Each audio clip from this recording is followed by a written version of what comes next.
Very welcome on in to this very special episode as we pay tribute to one of the very, very best ever to wear the Irish vest. Good fight. Was it a difficult decision for you to turn pro after getting the bronze medal?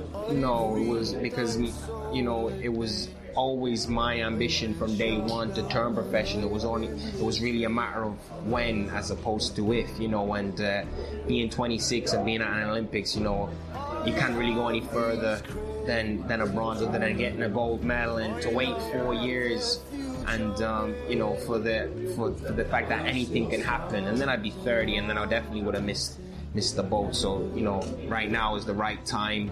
My main ambition was to make sure I got the right people behind me, and I think in Frank Maloney and now a trainer, Brian Lawrence, I think I've got the right team now to go forward.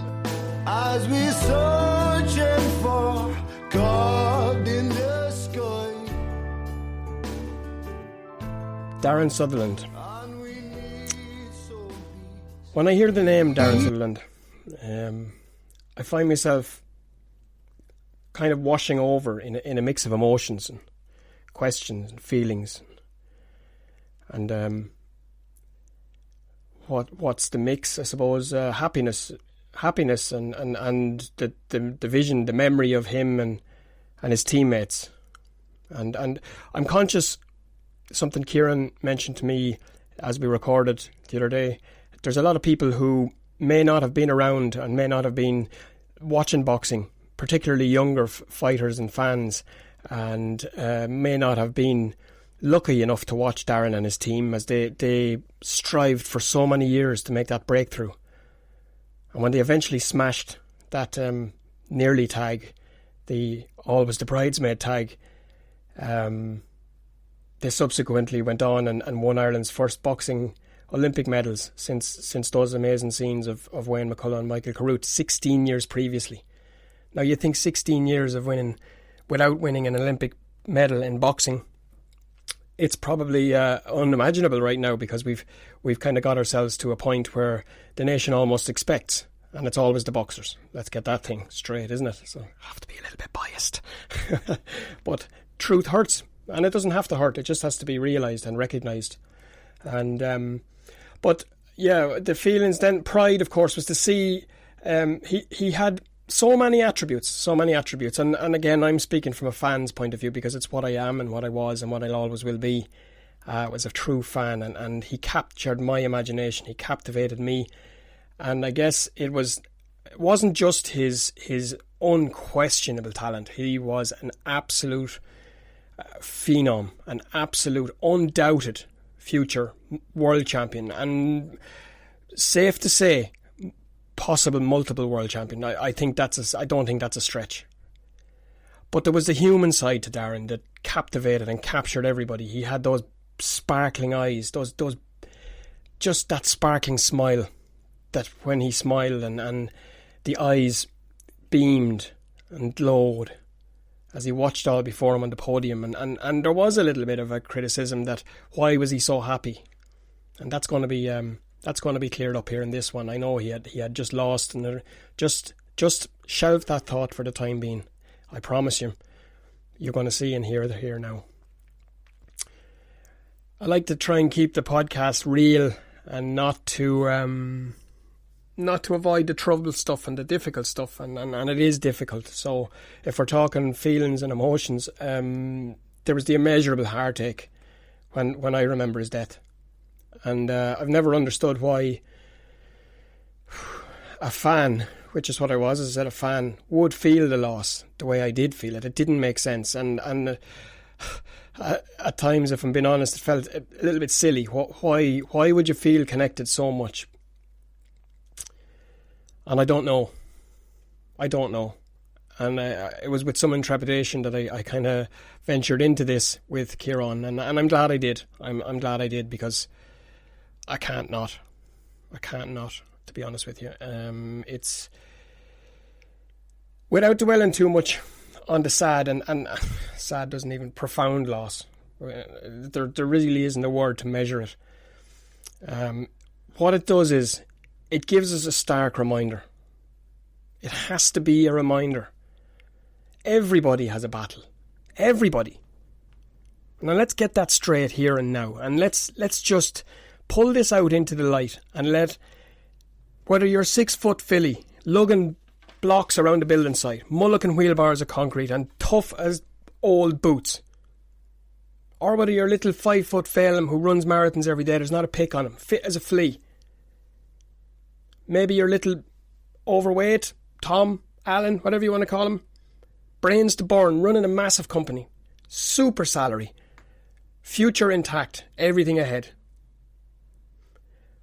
And don't forget the likes of the Shaunas, the Marys, the Tinas, or the Johns, the Shauns, the stay-at-home parent. They run their own firm. They may not leave the house and do their 9 to 5 traditional salary at the end of the week. But don't ever be mistaken. Those people run a firm. They run a business. They get 2-3 kids out to school. They get back, they clean the house. They do the washing. They do all that has to be done. They cook the food. They prep the food to get everything right. And then they collect the army from school. And it starts again. Don't ever underestimate everybody. Everybody has a battle. Everyone has a fight. It may not be in an Olympic boxing ring. It may not be for a world title in Las Vegas. Every single one of us has a fight. And it goes on. And it goes on behind those gleaming eyes. And it goes on behind those beautiful, amazing smiles. And I guess what it did for me and what it does 10 years later, which is, it's almost hard to even say the word. 10 years on the 14th of September. What Darren's death for me is, it proves that we're no different. We all suffer. We all struggle. Different ways, different times, same hustle. And we just have to talk. Shout out to Anya. I was chatting to her there a little while before this is my second attempt to record this and keep it somewhat together. Shout out to Anya. As I said, we Irish folk have a tradition, a reputation that follows us around the world for drinking, for talking, for singing, telling stories, communicating. And we've stopped doing that. We've stopped doing it. I don't know whether it's phones, I don't know whether it's anti-social media. Anti-social media is not communicating. It's not going out the door and saying, hey, how are you? Pick one a day, one. If a fella looks like maybe he's just having a bad day, ask him, is he okay? Ask her, ask them. We gotta get back to communicating. We gotta get back to doing what we do. We can't live in this fake social media realm. It's not real, it's not sustainable. It's not. It's just not. And I get things change, and I get times move, and everything has to change, and that's good. Change is good if it's for the better, and when it's for the better. Overall, for me, Darren Sutherland was, and he forever will be, Irish boxing's brightest light.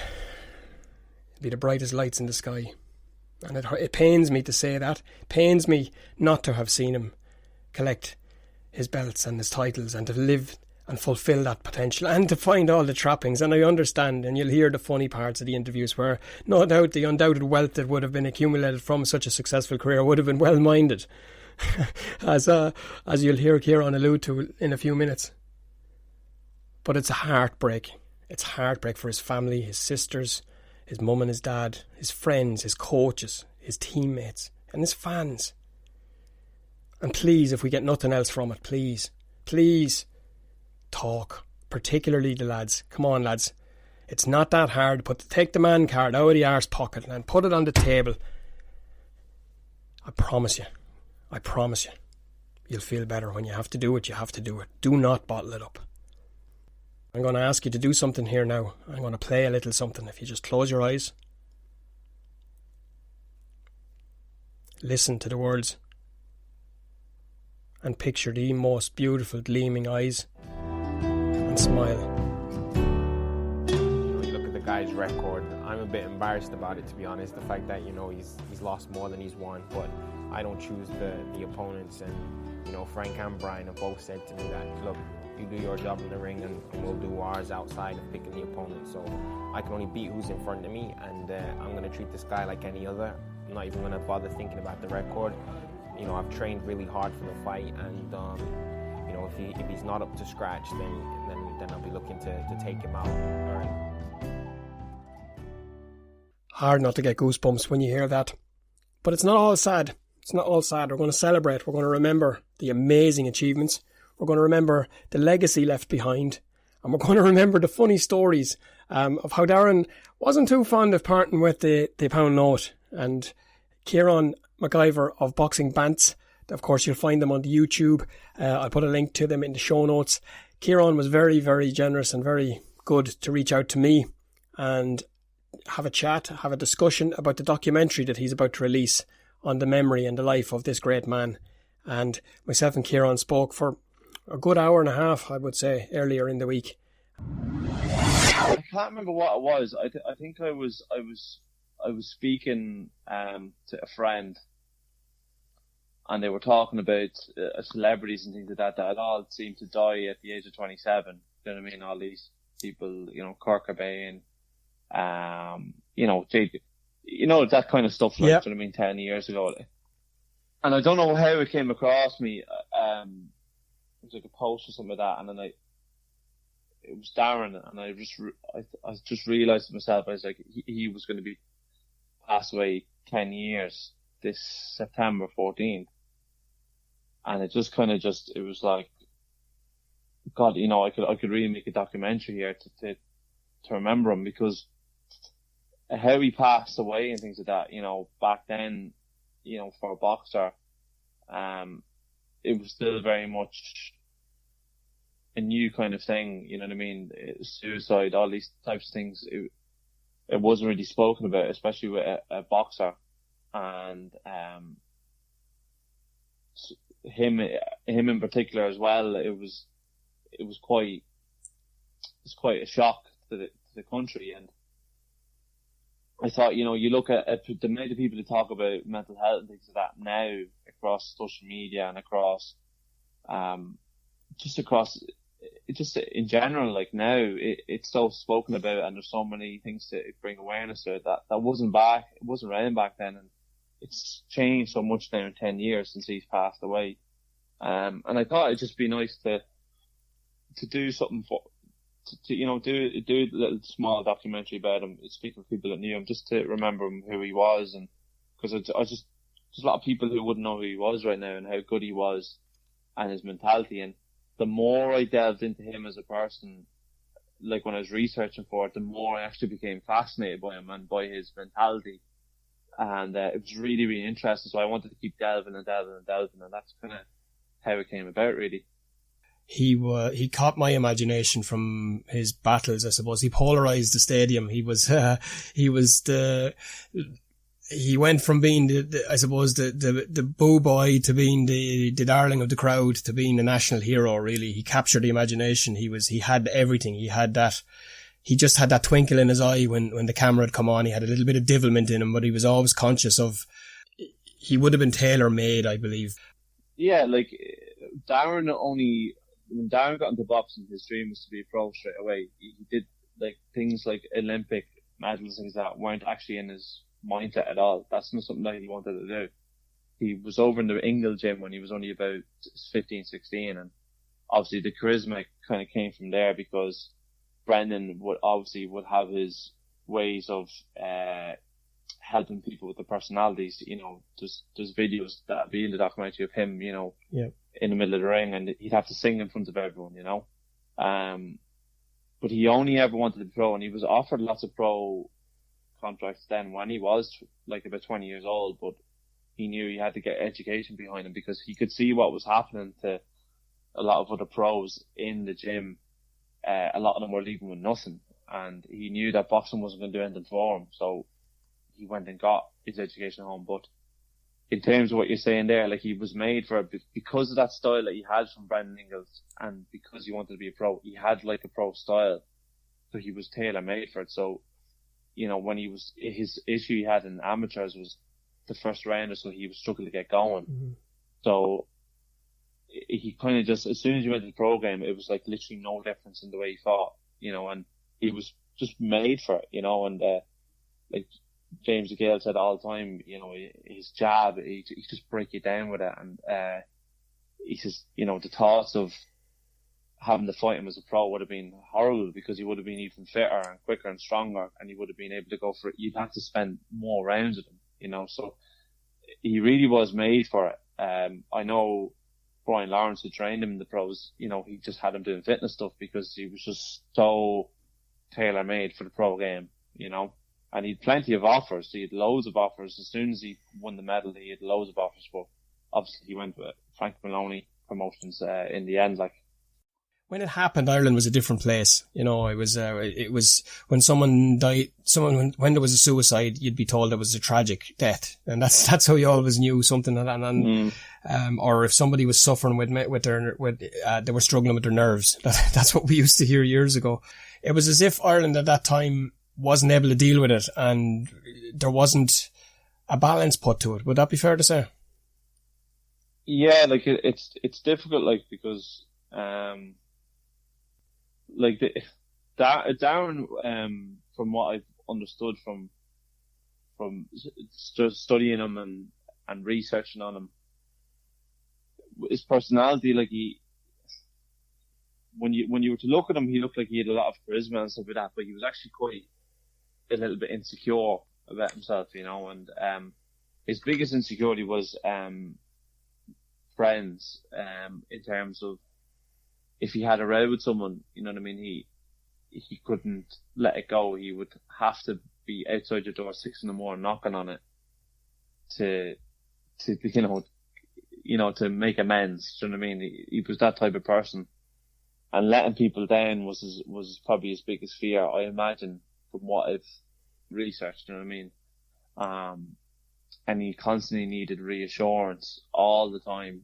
That's not right. Not all the time, but every so often he would need that person beside him to reach. So in Ireland he had Jim Halpin, in Sheffield he had Brendan Ingle, and when he was over there in Bromley, he actually had his own counsellor who he would speak to regularly on the phone and things like that. He always needed that bit of reassurance, and when it happened, it was just so hard to understand from everyone why it happened, apart from some of the people that were very, very close to him, But even then, even though they realised that he was in that place, they would have never thought that he would have gone that far, and like Jim had been kind of touched on a few things with me, that the reasons why it ended how it did. It seems like he felt like the walls were closing in on him a little bit, in terms of letting people down, and that was his biggest fear, I think, in life itself. And Jim talked about, like, when he was fighting, everything was, it described him fighting like a puzzle. He said, if a piece of the puzzle was missing, he wouldn't fight. Do you know what I mean? Because he didn't want to have any regrets after he fought or let anyone down. He didn't want to come out of it and go, I didn't make weight properly. He just wouldn't do that. He just would not fight unless everything was in place. And if there was something missing, he wouldn't fight, and that was kind of the argument that happened with Maloney and whatnot. Jim spoke about Darren having a really bad cut under his eye, and it was getting to the point where it was getting infected and stuff, and Darren, he just wouldn't fight if everything was in place, which was rightly so. Do you know what I mean? In the situation that he was in, and from what I understand, the things that were said to him, it made him feel like if he didn't box, even with the injury, he was going to lose everything. Now, that this is all stuff that I've just read and understood, but with the personality that I've studied of Darren, it seems that was like one of the worst things that could happen to someone with his personality, because he must have just ran through his head of just letting people down all the time. And that's just the way he was, he trained all year for the seniors a few years ago. I think it was the last year Andy Lee was competing in it. And, he trained all year for it, but because he didn't train 110% and he missed a couple of days here and there, he just wasn't doing it. And he probably could have won it that year, but he just wouldn't take part in it because every piece of the puzzle had to be in place for him to compete.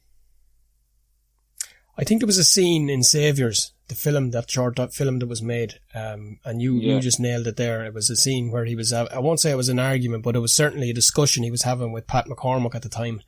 And Pat was saying, look, he was trying as best he could, subtly trying to convince him to enter. And he said, no, he wasn't. He just wasn't. And there was no debate. There was no discussion. It was just a flat, I'm not doing it. And that, what you're saying there now, because it almost cut to that scene, you know, where he wasn't training, but he was dropping in just to make sure he was, it's just, I don't know.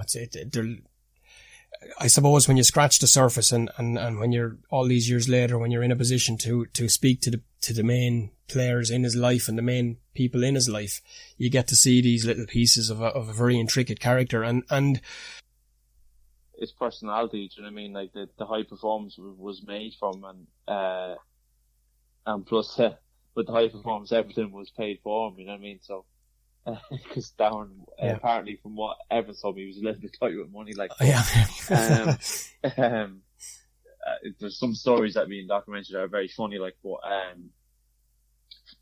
he that was perfect for him because, like I said, he just would leave no stone unturned. He'd have written out what he would eat during the day, and he loved his porridge, and he would bring the porridge with him, even if he was going abroad with the team. He'd have it in his bag.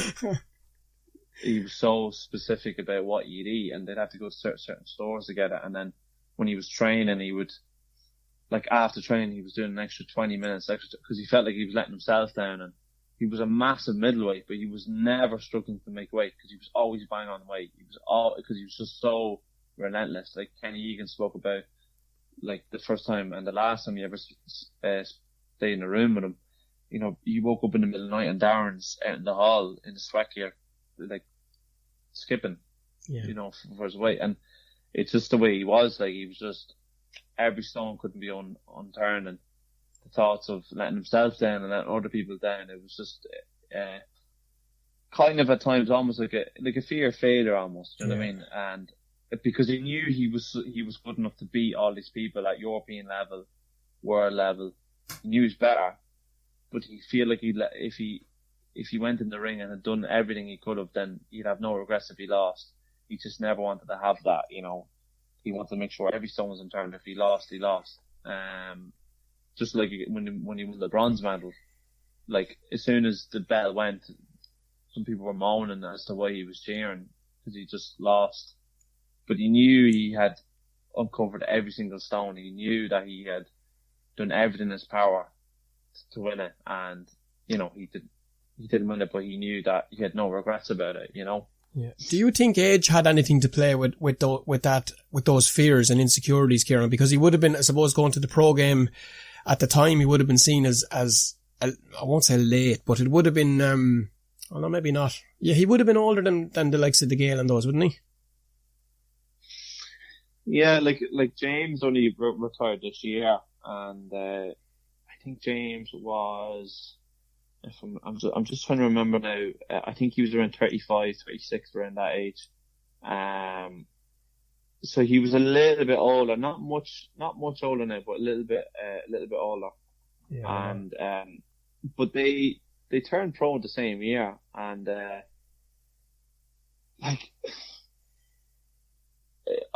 he always wanted to be pro, and I think because he was always 10 steps ahead of everyone else. Like there was no one in the high performance that was going through university. Like he went back to school late. He knew that all these things that had to be in place. So he was boxing and he was doing his degree on the side. And Kenny even said, you know, these lads that are in the high performance saying, well, I don't have time to do my studies and that. He says that's nonsense. Like he says, you know, Darren was the person who could do it. But Darren knew what was going to happen after boxing if he didn't make it in the pro game, and he had all those things in place. So I don't think he worried about it. He just wanted to make sure that he gave himself the best opportunity in the pro game. And his dream was to be world champion in pros. That's all he wanted to do. Others would say they want to be in the Olympics and win a gold medal. He just wanted to be a world champion and have a belt.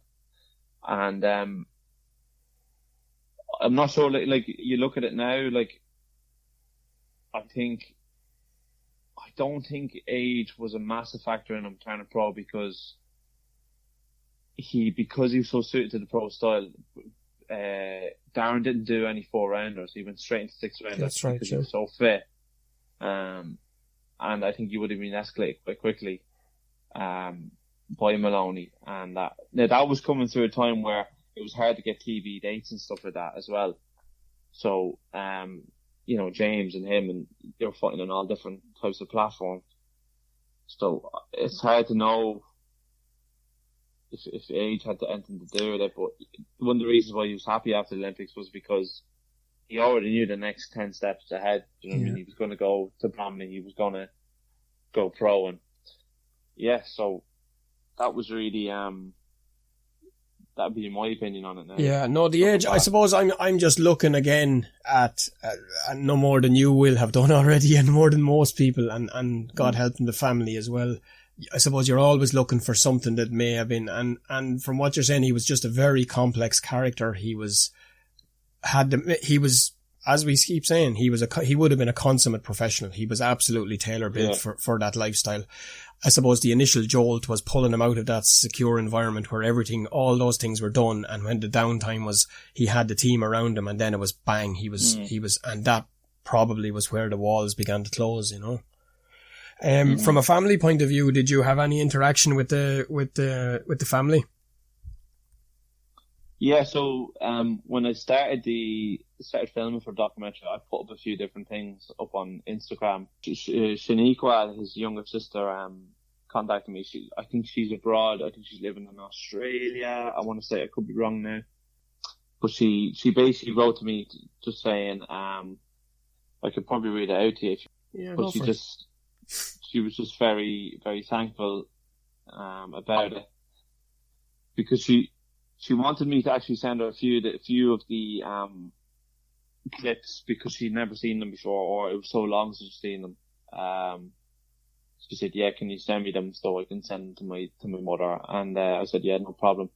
She said she lives in Australia now, so she said, "I remember when Darren moved to England, we were so close. I was devastated, so he became my pen pal. This is when he was 16 and he moved over, so they were writing to each other phone back."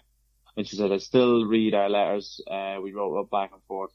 I can't believe it's 10 years. Feels like yesterday." So she just said, "Thanks for continuing to keep his memory alive." I kind of mentioned Jim a little bit by sending her a video of him and Jim, and just said, she said Jim was one of the nicest men she ever met in her life. Said, and she went to Saviours every Saturday to watch Darren train, and said the Saviours loved them.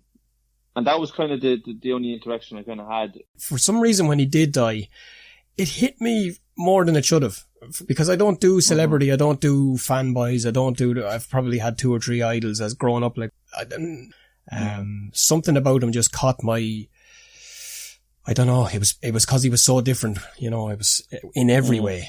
And in a good way. There wasn't a side of him that you'd say, "Oh, jeez, I wish he wouldn't do that," or "I wish he wouldn't." There was nothing that you could see visibly that you would say, look, they'll get that out of him. He just seemed to be that complete, and it was the first sign for me that these big, tough, strong warriors aren't all what we always think, and that's and that's become very apparent since, No, yeah, like Darren was just a big warrior. He was very much an over warrior, and I think personally he was a very anxious person. He seems to worry about a lot, and he even admitted that himself. But he'd always have going over things in his head. And Jim talked about, at the end of the night, he would be training extra, but also at the end he'd be asking 100 million questions. "What do you think of this? And what do you think of this?" What do you think? And Jim would be like, "It's 10 o'clock here, Darren. We need to get home." So he was just that type of person. Need all attention to talk. But in terms of when he was around the other boxers, he would just kind of train on his own, and he never really took banter well. If they gave him a bit of banter, he'd just walk away. But he was able to fall onto the other people in the amateur game. So, if they're away, he would have to come out and eat his meals with the other lads, and there'd be that kind of mixing with people, and then he'd go back and isolate himself.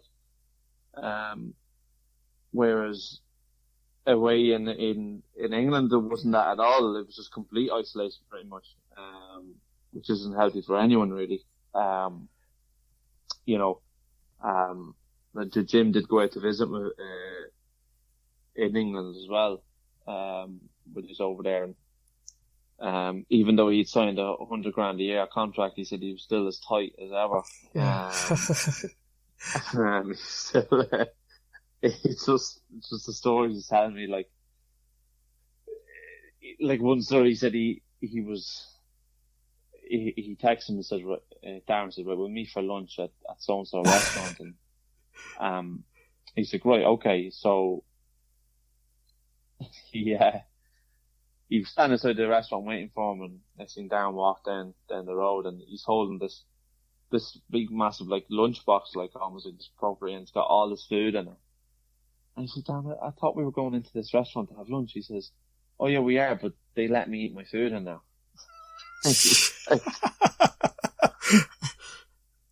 just Jim was like, yeah, it's just a new level of tightness, But yeah. Half a cabin man in him or something. yeah, I don't know, but it was just like he knew if he was spending his money, he knew that he needed to get everything out of it. Do you know what I mean? Like if he was giving you €10, he wanted to make sure he got everything out of his money. Do you know what I mean? So. Like whether it was a pair of gloves or whatever it was, I think Mick Dowling got most of his money, didn't he? Mick was on record as saying that he was always in looking for the bright colours and the match, and everything had to match and everything had to... Yeah.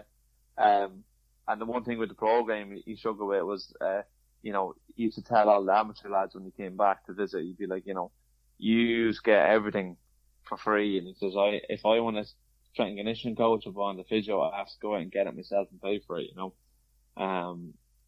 So yeah, but you look at the way he was living his life there now.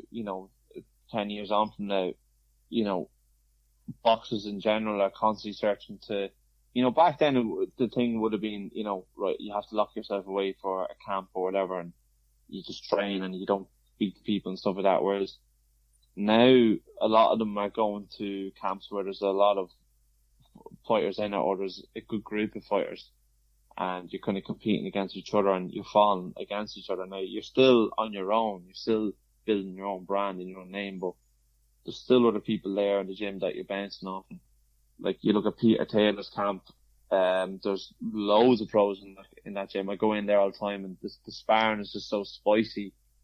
Do you know what I mean? Peter said in an interview with me, you want to put a curtain around the ring at this stage because people in the gym just to be watching. There's that gym, there's Celtic Warriors, there's loads of lads in there. Then you look abroad, you got the Ingle gym, you've got even the Hatton gym. That's the way it's gone now.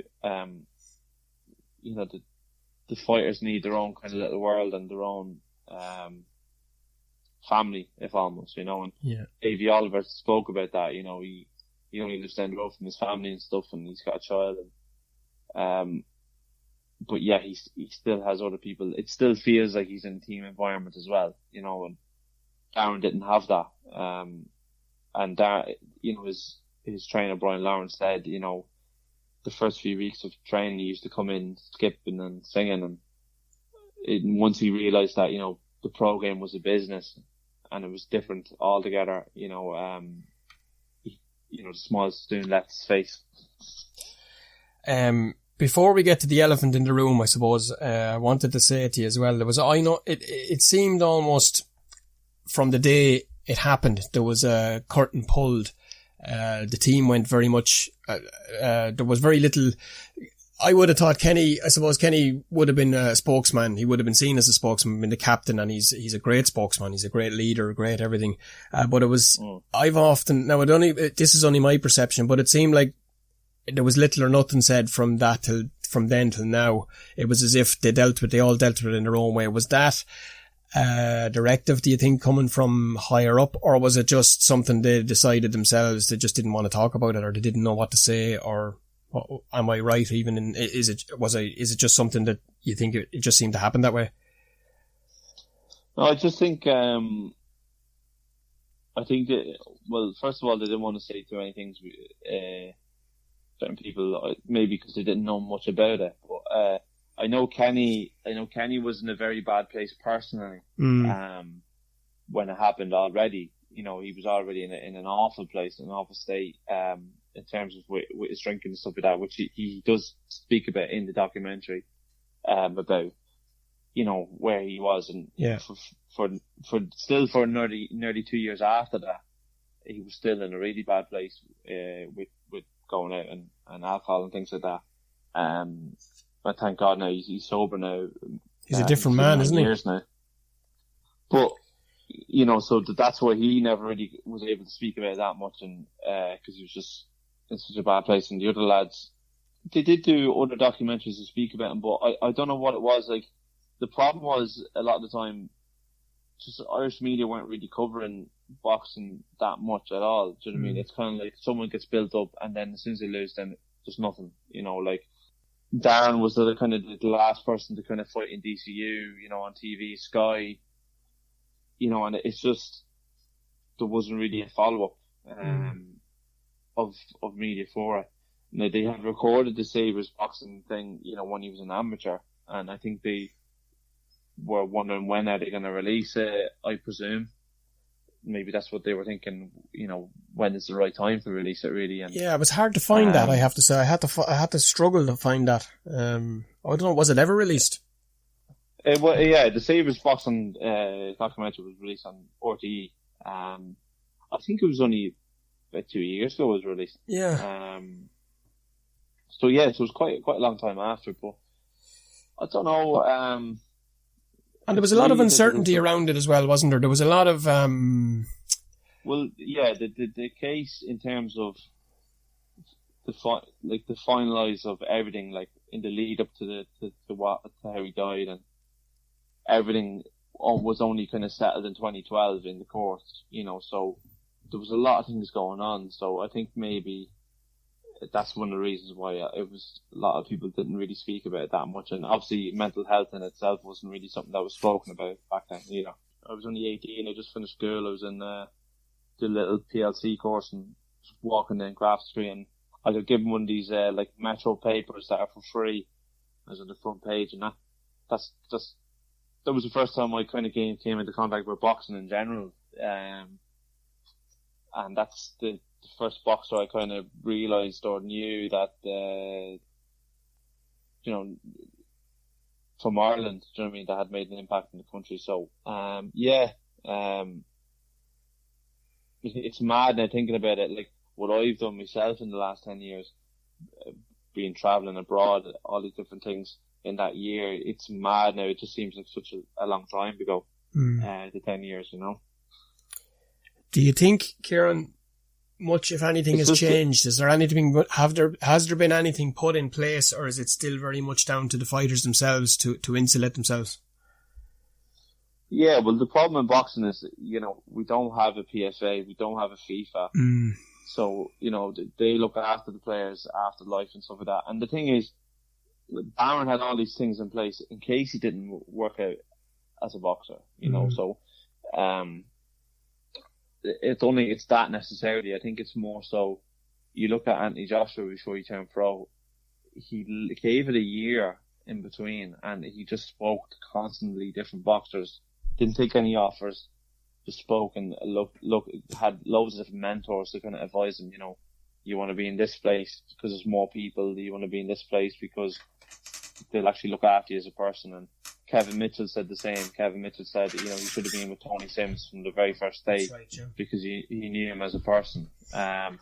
So I think it's more so, that boxers, some boxers have become more street smart in terms of, you know, back then, like, promoters were really stepping all over some boxers, you know, like Don King, for instance, has burnt all his bridges with TV networks because of what he was doing with boxers, whereas now I think boxers have become a little bit more street smart coming into pro gaming. They're making more informed decisions for themselves to make sure they don't fall into those traps, you know. So I think that I just don't think many boxers now are kind of going, oh yeah, they're getting handed a contract and they're just signing it, you know. So and not to say Darren did think a lot about who he was going to sign with, you know. That Darren had a lot of offers on the table, even more money being offered than what Frank Maloney was offering him, but he trusted Frank, you know. So it's just difficult in the pro game, you know. It's kind of every man for himself kind of thing, and you have to have that pedigree, or you know, to make sure that you get looked after. You know, you see Michael Collins looked after very, very well, because you know he made the right choices, the right kind of steps. You know, Matthew Macklin really worked hard to make sure that Top Rank got involved with Michael Collins, and you know, not necessarily they're going to give him the most money up front, but they were going to look after him. I mean, Macklin knew that they were going to look after him, so I don't know if Darren had that person to kind of. I know he did have the Declan Brennan who kind of looked after him and advised him, but Darren didn't want to let anyone down. And all I can tell you is that what Jim said to me in the document is the only thing I can actually say about it. Jim said to me that, you know, he met Darren in London that time I was telling you about, and Darren it was almost like a lump under his skin, under his eye. And he said it looked like it was infected. And he said, Darren, what's wrong with your face? He says, yeah, I know. It's really bad, like, and, you know, I need to get seen it. I need to let it recover, but Frank Maloney wants me to fight in so many weeks. And, Jim was kind of like, you can't fight with that, you know, and, Jim said to me that Darren had said it to Frank, and Frank, who's now known as Kelly, Frank said, you know, he kind of told him, he's like, I can't fight with this cut, and Frank kind of said, you know, well, if you don't, I'm going to take all that money back off you, and I'm going to make sure that we take that house off your parents. Do you know what I mean? And you go home in national disgrace. That's what Jim had told me. Now, Darren, of all the people that didn't want to let anyone down, you know, and in conversations what I've read is with Jim, I imagine that's the one thing with his personality, from what I understand, of not letting people down would have really, really affected him. And we would have really been overthinking that over and over and over and over again, you know. That's probably the deepest I can go into it with you, because it's from what Jim has told me, you know. So, and you'll see it in the small documentary, Jim saying it to me. So, yeah. That's really as far as I can go. No, that's fair enough. And I suppose it would have manifested itself with the insecurity that was already starting to build from knowing himself that the eye was a problem. Those words thrown in on top with the personality that he had, and with whatever else was going on, and maybe feeling that it probably manifested itself. I can't surmise. I won't dare insult anybody or otherwise. But God help him. If only someone, if only, you know, and it's a career that we'll always say if only, you know, in more ways than one. And yeah, I don't think there's any doubt. It would have been a case of how many titles, I think, wouldn't it? Yeah, well, I just think it's not, like, through the whole thing, all I felt was it was just an awful shame, because like his division was just so stacked, especially domestically. Like I was just thinking, like, the fights he could have had with James DeGale. Like, James went on to be a 2-time world champion, and Darren beat him 4 times out of about 7 in the amateurs. And Darren would have been a better pro than he would have been an amateur. And then of course, you know, he might, now I'd say it probably wouldn't have happened, but there was Carruth. He probably could have fought George Groves, Micheal Kessler. So many fights there that could have happened in a super, and because of how he looked after himself, he could still be fighting now. You know, he still could be in the mix against, you know, your Chris Eubanks and things like that. So, that's, and, you know, Callum Smith, etc., etc. But that's what I find a big shame. Like, do you know what I mean? He not only could he be a world champion, because so many promoters were after him, wanted to look after him, he could have been a multiple weight world champion, not a multiple time world champion, you know, so, and he probably would have moved up eventually to you know, like super middle, or whatever maybe, it was.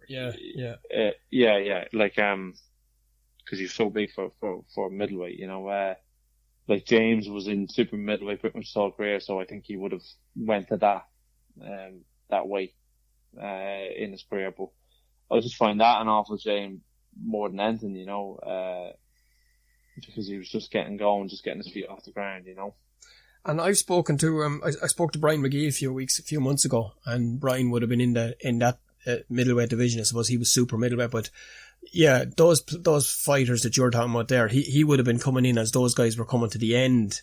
So you would have seen it as, I won't say gatekeepers, because they were all dangerous right to the end, including Brian himself. I mean, he had some proper battles now, but I would have said Darren was coming through, as you said, he wasn't doing 4 or 6 rounds, he was gone straight in, and you can only think what would have been, can't you?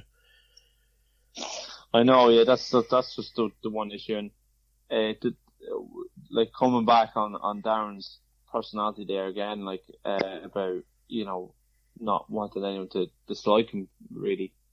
Like James DeGale, like when he had his first pro fight, you know, he was getting booed out of the place, and Darren just thought it was disgraceful, and Darren was texting Jim Halpin saying, you know, like, how could they boo the, you know, their gold medalists and stuff like that. Do you know what I mean? Yeah. Whereas like James hated Darren through his whole amateur career. He couldn't stand him. Oh, really? Just because he beat him so many times. Darren being Darren, when they fought the EU championships, you know, came up to him and was like, you know, what's the issue? Like, why don't you like me? You know what I mean? Like, and James was just having none of it. You know what I mean? So Darren was just that type of personality, and of course, Darren beat him up then in the fight.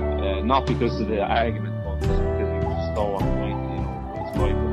But Baby Oliver, tell you know, he beat him bad that time, you know. But that was just his personality. Then I mean, you know, why doesn't he like me? You know what I mean? He's a competitor in the ring, but in terms of one-on-one with James, like, just really didn't like him because of times Darren had beaten him.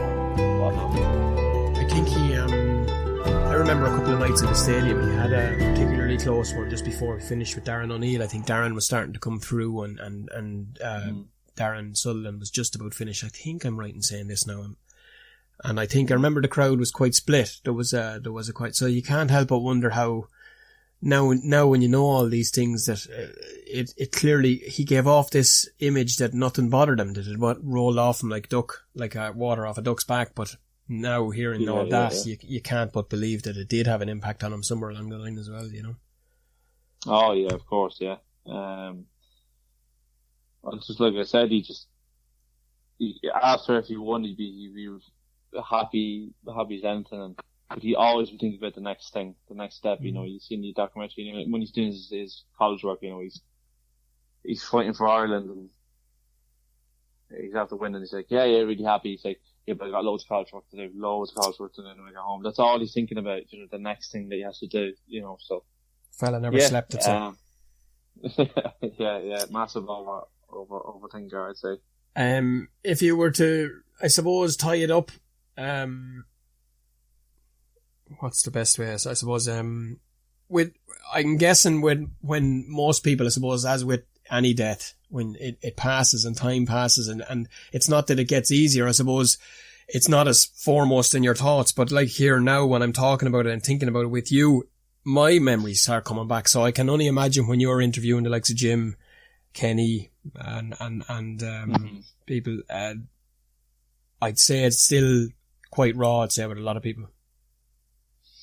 Well, Kenny more so, you know, when he was kind of talking about it, you could see at one point he did get quite emotional, but he didn't let it be seen, like, but I could see it in him. So, I mean, Davey was much more kind of upbeat about it, and then Jim was like, you know, Jim was very, very close to him, but Jim kind of was laughing, talking about the funny things, you know, but I think more so because I never really knew Darren. I never met him, and up until a few years ago, I never really saw his fights. Never knew much about him because boxing I kind of found boxing at a later stage of my life. So I was going back over all this. So, like anyone who's probably going to watch it, there's a lot of people who probably did know him or saw of him, but their memories of him aren't that great. So what I would like people to see when they watch it, it's not going to be a massive like RT documentary. Obviously, it's going to be something with interviewing the three particular people with clips of Darren in it.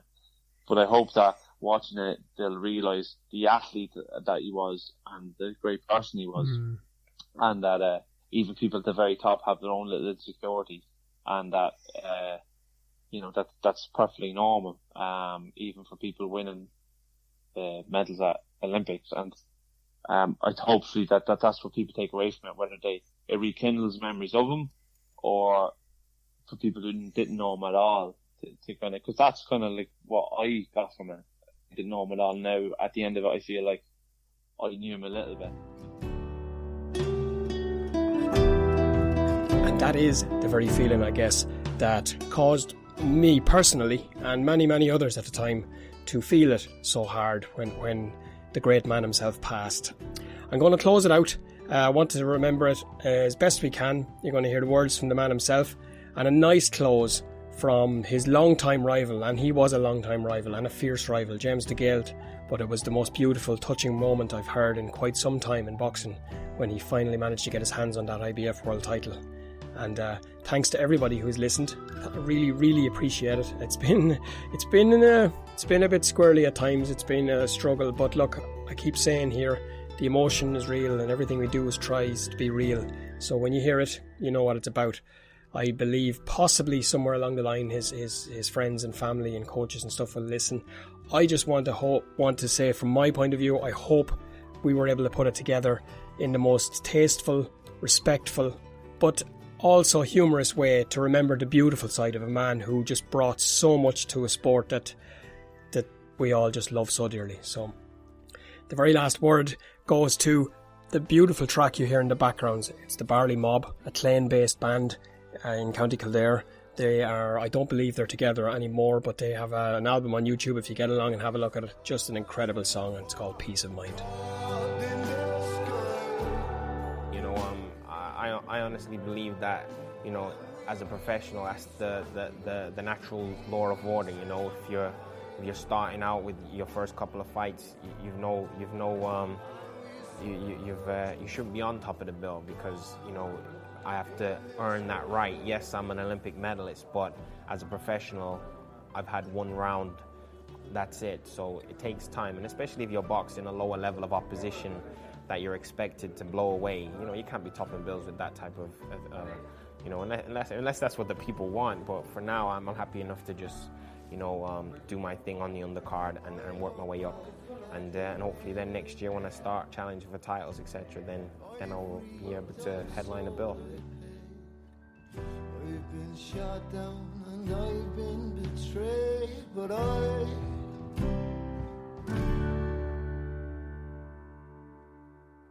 It's for Darren Sutherland as well, of course, my late rival.